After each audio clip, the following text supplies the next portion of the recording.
Hey everyone, welcome to my channel. My name is Ken Reid and I am a counselling student looking to become a relationship counsellor for gay men.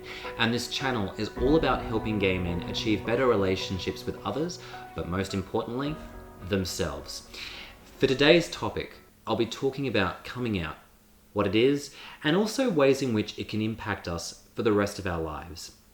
So to start with, my definition of coming out is that it's gender acceptance. Now, whilst it's obviously not that simple for a lot of people, the point is that for anyone to have a successful, meaningful, romantic relationship, they must have an appreciation of what they're attracted to.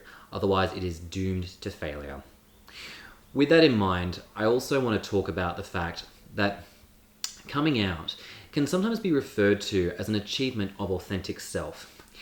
I believe that coming out is really about accepting a portion of who we are, and that the broader scope of ourselves, which is understanding what we're good at, what we don't enjoy, who we want to spend our time with, and who we're attracted to, is the authentic self. So let's move on from there to talk about coming out. Coming out for many gay men can be quite different and very challenging, and it can largely be due to the way in which we're brought up. So for many of us, we can have environments where we have a loving, tender family. We might even have a very accepting school environment.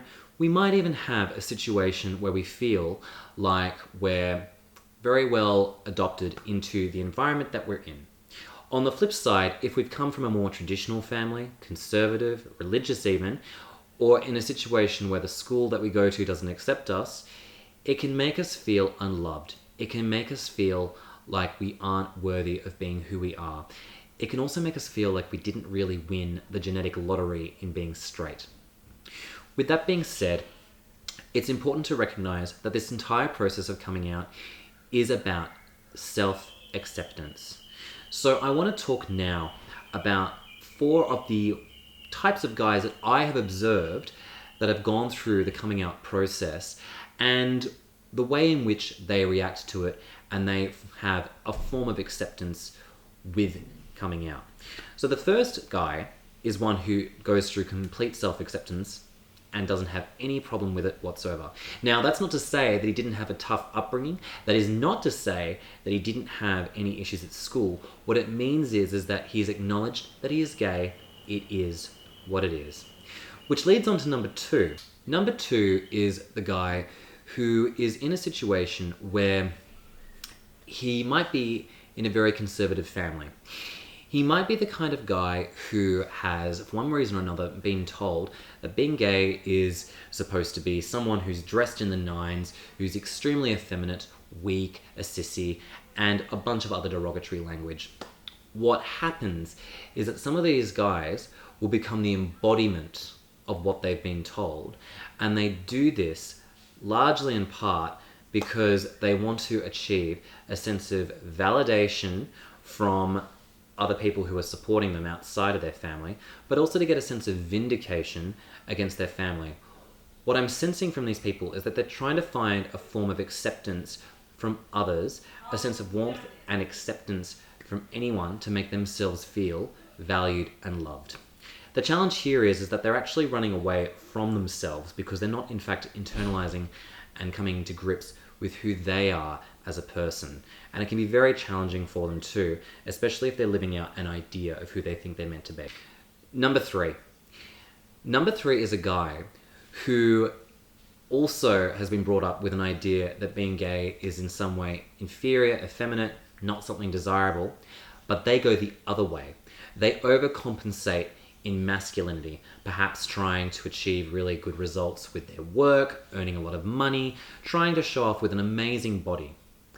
The challenge here for these guys is that it also leads to a lot of internalized homophobia, because for them, they don't want anything with regards to the image in their head as to what they don't want to be. Coming out for these guys is like admitting defeat.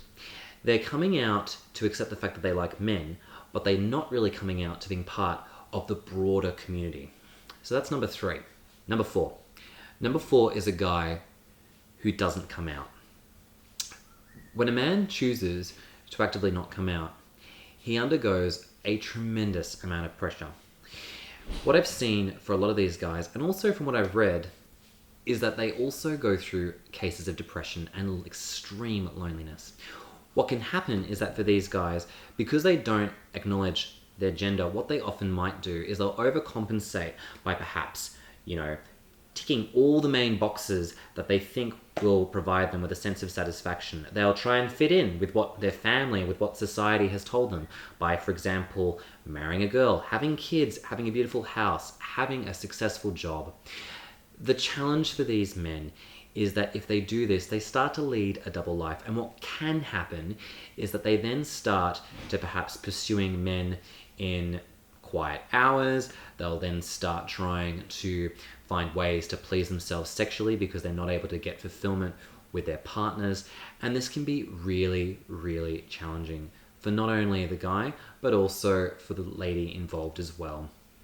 So with that in mind, it's important to realize that for these men, coming out is the end. They do not want to do it. And understand, as someone who might be wanting to try and help these people, if you ever see someone who you think might be gay and going through this process, I urge you not to tell them that they're gay. The reason is that any time someone hears that, it's like that image of what they don't want to be comes right back into their front of view, and they keep running away from it. So with this in mind, it's important to understand that for any of us to achieve a true authentic self, we must have acceptance of who we are. And as part of that comes with understanding what we're attracted to, and also appreciating the fact we are who we are, and there is nothing wrong with who we are. We are allowed to love whoever we like, and we can enjoy what we do on this earth. If you're looking for some more reading on this and the development of stages in which we go through, I highly recommend checking out Alan Downs' The Velvet Rage, because it's really good for showing the stages that we go through post coming out to achieving our authentic self. And if you enjoyed this video and want to see more, please like and subscribe. I'm posting here every Wednesday. And until then, I look forward to speaking with you. Bye-bye.